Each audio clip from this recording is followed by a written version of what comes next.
महाराष्ट्रातील 9 जानेवारी 2026च्या कापूस बाजारभावावर चला टाकूया एक नजर. ही माहिती आहे अधिकृत बाजार समितीच्या अहवालावर आधारित. आणि खरं सांगायचं तर हे फक्त आकडे नाहीत.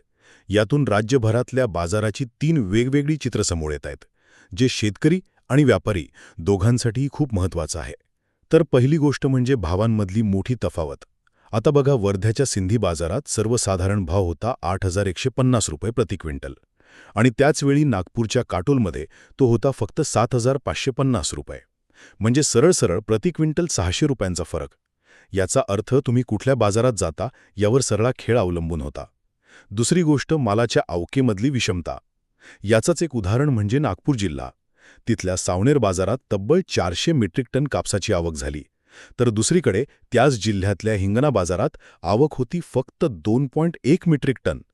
केवढा मोठा फरक आहे बघा. आणि तिसरी आणि शेवटची गोष्ट म्हणजे बाजारातली स्थिरता विरुद्ध अस्थिरता. नागपूरच्या सावनेरसारख्या काही बाजारांमध्ये किमान, कमाल आणि सर्वसाधारण भाव एकच होते, म्हणजे व्यवहार स्थिर होते. पण याउलट चंद्रपूरच्या वरोरा बाजारात काय झालं बघा. किमान भाव 5,500 रुपये तर कमाल भाव थेट 8,010 रुपयांपर्यंत पोचला होता.